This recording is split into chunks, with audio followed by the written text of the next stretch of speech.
I need to read the skill file for front-end design and check the used names list, then write the story. The names to avoid are already in context. Let me write the story now. The thing about small towns in northern Ontario is that everybody knows your business before you do. I'd lived in Sudbury my whole life, 63 years, and I thought that was a comfort. Turns out it only means that people who want to fool you have had longer to practice. My name is Harold. Wait, no. Harold's on the list. Let me back up. My name is Eugene Marsh. I'm 64 years old. I retired 2 years ago after 31 years working maintenance at the Inco smelter north of Sudbury. And when I walked out of there for the last time, I thought the hard part of my life was behind me. My wife, Lorraine, passed in 2019. Pancreatic cancer. 8 weeks from diagnosis to the end, and I still haven't fully figured out what to do with the quiet she left behind. We had 2 kids, my son, who I'll call by what he is to me, which is my son, and my daughter. My daughter is the one this story is mostly about. The property we're talking about is 42 acres outside of Chelmsford, about 20 minutes west of Sudbury. Lorraine and I bought it in 1994 for next to nothing.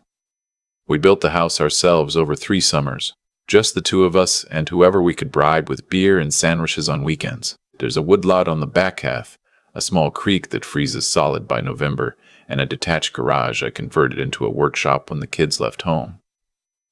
It's not worth millions, but according to a property assessment from last spring, it's sitting at about $840,000, which in Northern Ontario means it's worth arguing over. I didn't know anyone was arguing. That's the part that still embarrasses me. It was a Tuesday in early March, and I'd driven into Chelmsford to pick up a prescription at the Shoppers Drug Mart. My blood pressure medication. I refill it every 3 months. Same pharmacist, same routine. After I picked it up, I stopped at the diner on the main road, the kind of place with laminated menus and pie under a plastic dome, because I hadn't eaten breakfast, and it was already 11:30. The woman sitting 2 stools down from me at the counter was probably 75, maybe older, white hair cut short, a heavy wool coat that had seen better decades, and she was counting coins on the counter in front of her with the particular concentration of someone doing it for a reason that isn't trivial. The waitress was patient.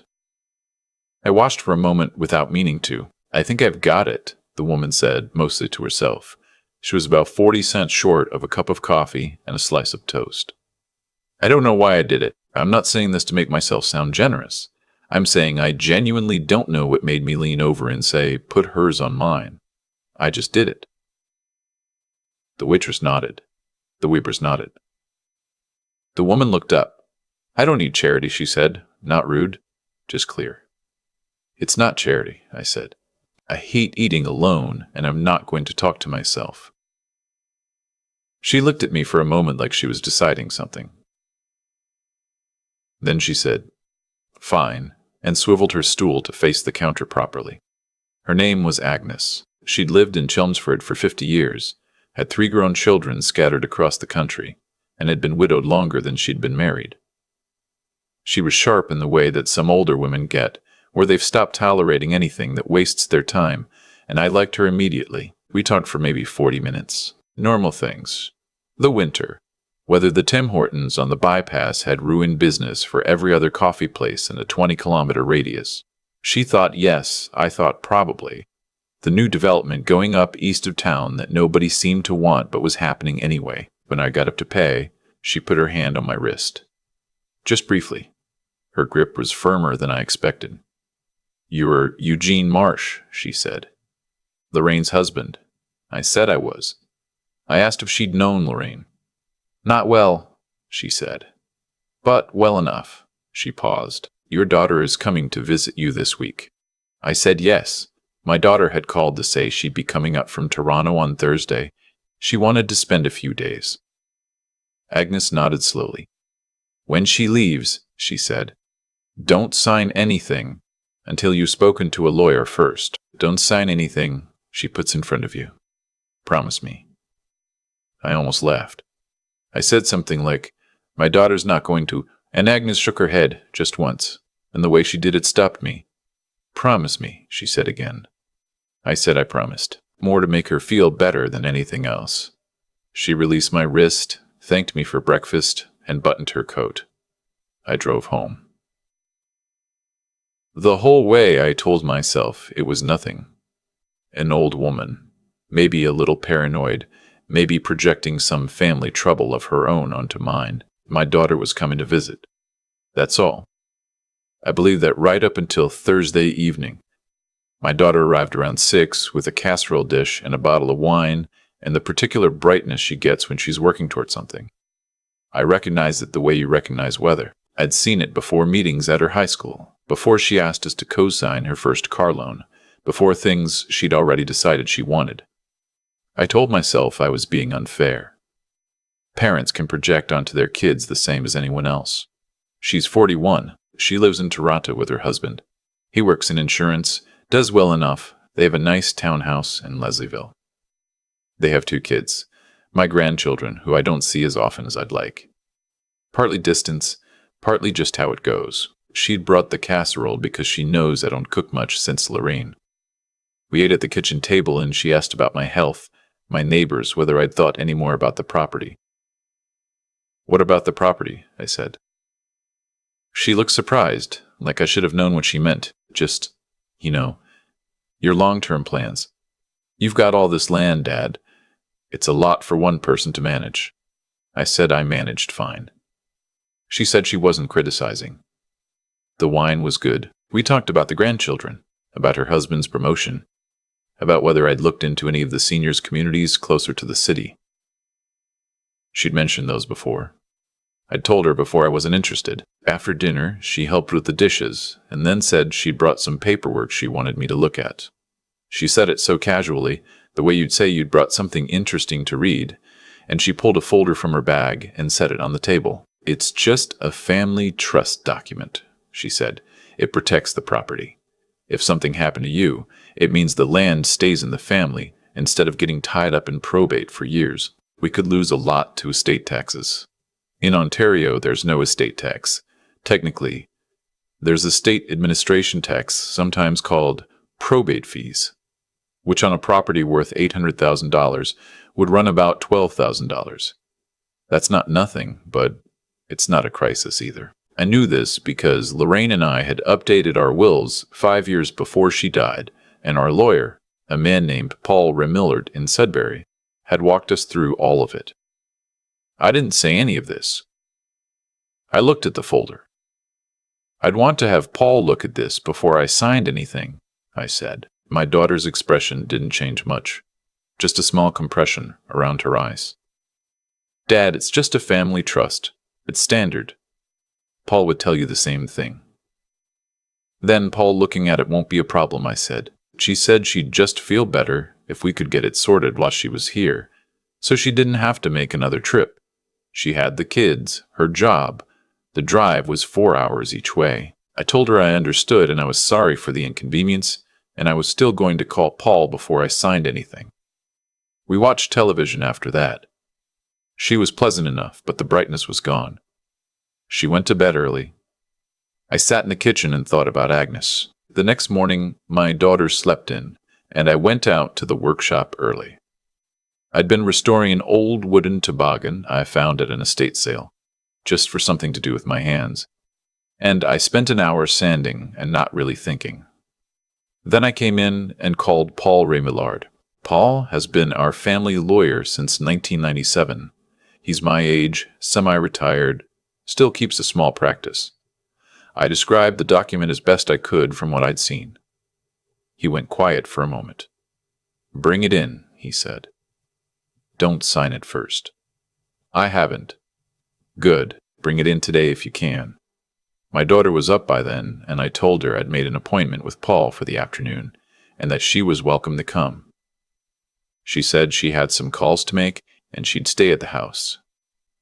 I drove to Sudbury with the folder. She'd left it on the table, and she didn't seem to notice I'd taken it. Paul read through it for about 20 minutes while I sat across from his desk and looked at the framed photograph of his grandchildren on the windowsill. When he finished, he set it down and looked at me. "Eugene," he said, "this document would transfer operational control of your property to a numbered company. The trust language is there, but the beneficiary structure means the property income and eventual sale proceeds would flow to this numbered company, not to your estate. Who registered this company? I didn't know. I told him my daughter had brought it. He turned the document over and found a page I hadn't read. He pointed to a line. The numbered company had 2 directors. One was my daughter. The other was her husband. I sat in Paul's office for a long time. I think the hardest part wasn't the anger. The anger came later, white and clean and clarifying. The hardest part was the reconstruction. Going back through the last 2 years and re-examining things in the new light of this one piece of information. The visits that always seemed to circle back to the property. The questions about my health that felt caring at the time. The suggestions about seniors' communities. Paul said he wanted to refer me to a colleague who specialized in elder financial abuse cases. He said that phrase with appropriate delicacy, but he said it clearly, and I was grateful he did, because I needed someone to say the plain words out loud. I asked him what my options were.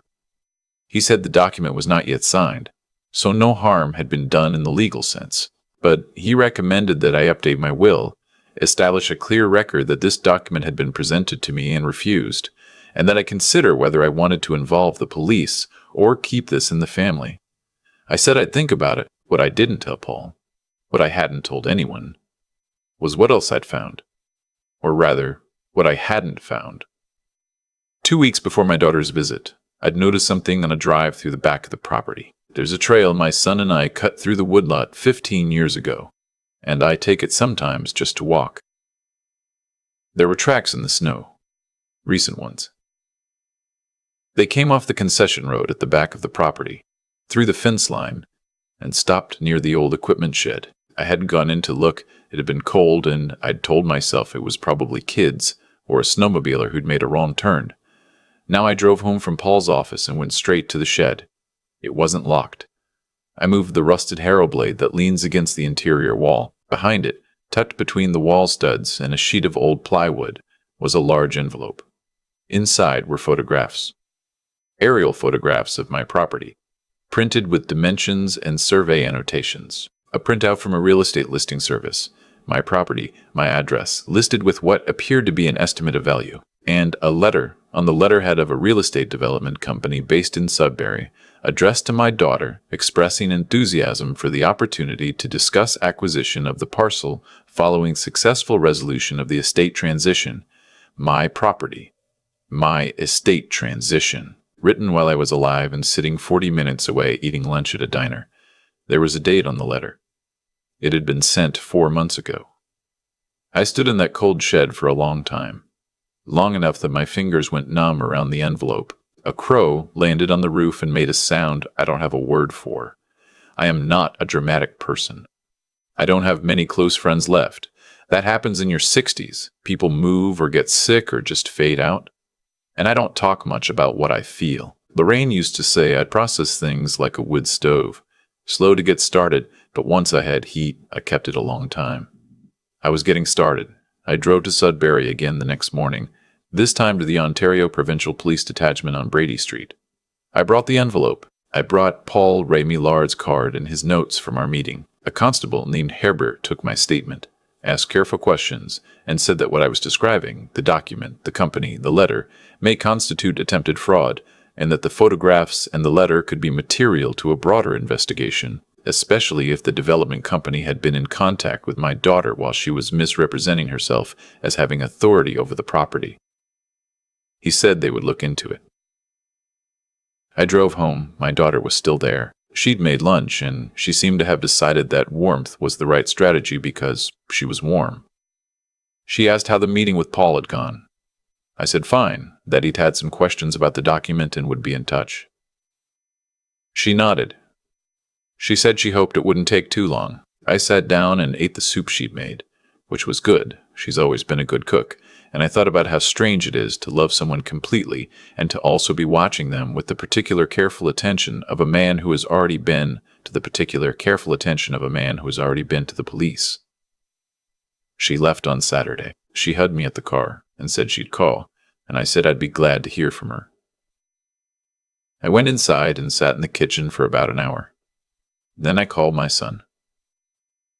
He lives in Vancouver. We don't talk as much as either of us means to, but when I told him what had happened, all of it, from Agnes at the diner to the envelope in the shed, he listened without interrupting, which is not his usual way.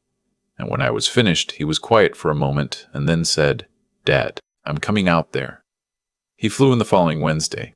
We spent 3 days going through everything together. The property documents, the will, the timeline of my daughter's visits, and what she'd said during each one. My son is not a lawyer, but he's methodical, works in logistics, and he made a spreadsheet that laid out everything in a sequence that made it very hard to look at and very hard to refute. He went with me to meet with Paul. He asked questions I hadn't thought to ask. One thing that came out of that meeting was a detail Paul had found while doing a title search. 4 months ago, around the time of the letter from the development company, someone had made an inquiry with the Ontario Land Registry about the process for amending the title on a property when the registered owner was incapacitated or otherwise unable to act. Paul had found this through a contact at the registry office. It wasn't illegal to make such an inquiry, but the timing was very particular. Paul passed this information to Constable Hebard. The investigation took longer than I expected and shorter than I feared. By June, the OPP had spoken with the development company, who were cooperative. They had acted in good faith on information provided by my daughter, who had apparently represented herself as having power of attorney over my affairs. She did not. I had never signed such a document. My daughter was charged in July, attempted fraud and misrepresentation. Her husband was also charged in connection with the numbered company. They had transferred a small amount from a joint account into the company as startup capital, which established their intent in a way that was helpful for the Crown's case. I didn't attend the court dates. Paul kept me informed. In September, my daughter pleaded guilty to a lesser charge, misrepresentation, and received a conditional discharge with 2 years of probation and a requirement to reimburse my legal costs, which came to just under $4,000. Her husband received a similar disposition. I understand some people will think that isn't enough. Maybe they're right. A conditional discharge means there's no criminal record if she completes the probation, and $4,000 is considerably less than what she would have made if the property had sold. I've heard the arguments. I've made some of them myself, in the middle of the night to no one. But I'm 64 years old, and I'm tired in ways that have nothing to do with sleep. Going to trial would have taken 2 more years and cost me considerably more than $4,000. And I would have spent those 2 years thinking about this every day instead of maybe once a week, which is the pace I've managed to get to now. There are consequences that don't show up in court records. My daughter's husband's employer learned of the charges during the period before the plea. He was asked to take a leave of absence while the matter was resolved. He came back, but in a different role at a different salary. My daughter knows that I know that. We both know that her reputation in their community is not what it was. These are not satisfying things to know. But they're real. I've thought about Agnes many times. I went back to that diner 3 times in the spring before I found her. The 4th time, she was there. Same stool, a cup of tea this time instead of coffee. She looked up when I came in like she'd been expecting me, which maybe she had. I sat down and told her what had happened. The whole thing. She listened without much expression. And when I was done, she wrapped both hands around her tea mug and looked at the window. "Lorraine told me to watch for you," she said. I didn't say anything. We were in the same grief group years ago. When I lost my husband, she'd only just joined when she got sick. We had maybe 4, 5 sessions together. She paused. She talked about you, about the property, about her daughter. She looked back at me. She worried. I asked what Lorraine had said. Agnes thought for a moment. She said you were good at fixing things with your hands, but not very good at seeing when something needed fixing in people. She said you trusted too much. I had to look away for a moment. She asked me to keep an eye out, Agnes said. I didn't think I'd be able to do much. I'm an old woman, but there you were, sitting 2 stools over, paying for my breakfast. I told her that Lorraine had always had more faith in strangers than I did. Agnes smiled. She had faith in you, she said. That's different. It's November now. The woodlot is bare. The creek has a thin skim of ice at the edges, and I've been cutting firewood on the weekends, the old-fashioned way, with a splitting maul, which my doctor has told me twice is inadvisable for a man with my blood pressure.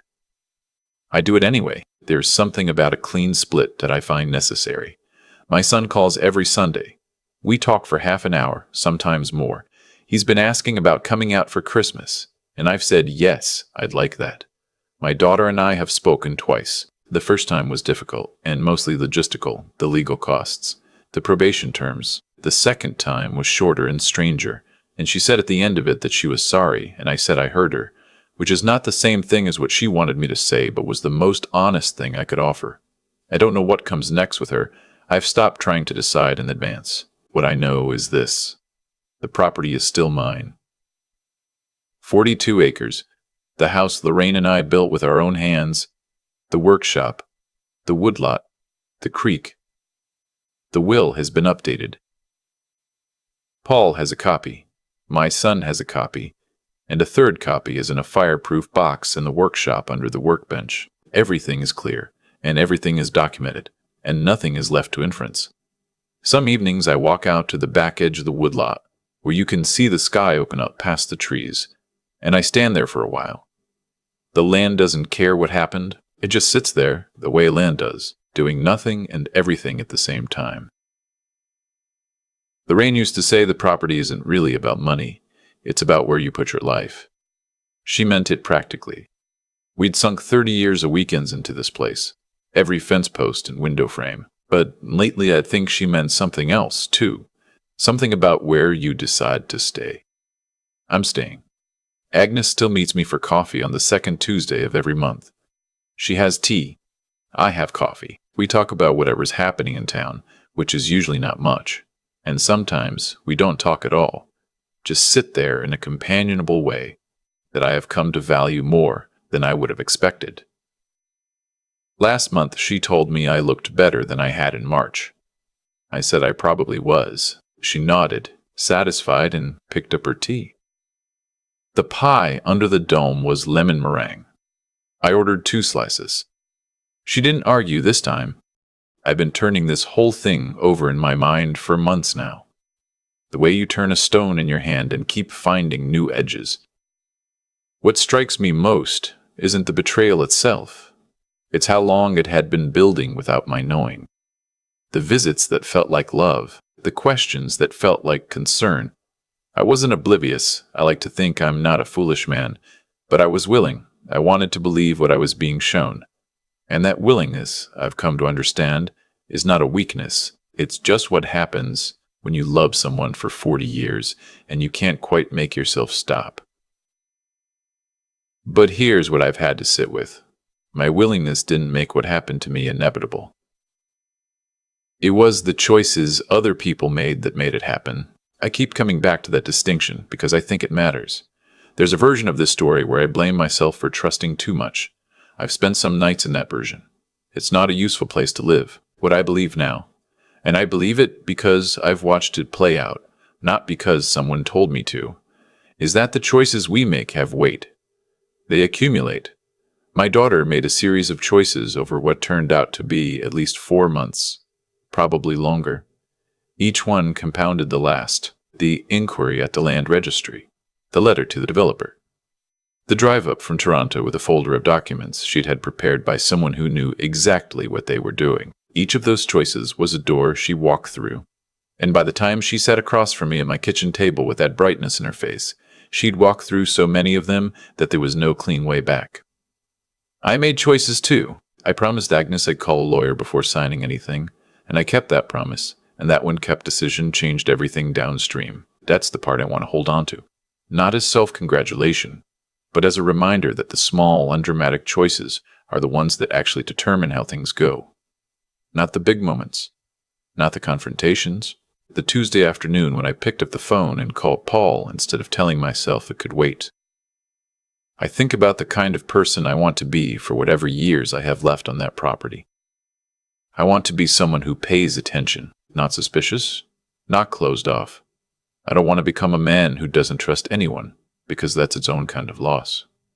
But awake, present, willing to take an old woman's warning seriously even when it sounds strange, because the cost of listening is nothing compared to the cost of not. Agnes told me Lorraine worried I trusted too much. I think what Lorraine actually understood was that trust has to be earned continuously, not assigned once and never revisited. That's not cynicism. That's just paying your own life the respect it deserves. My son calls every Sunday now. My property is mine, clearly documented, protected. The workshop is full of sawdust and half-finished projects. There's lemon meringue pie at the diner on the second Tuesday of every month. That's enough. It really is.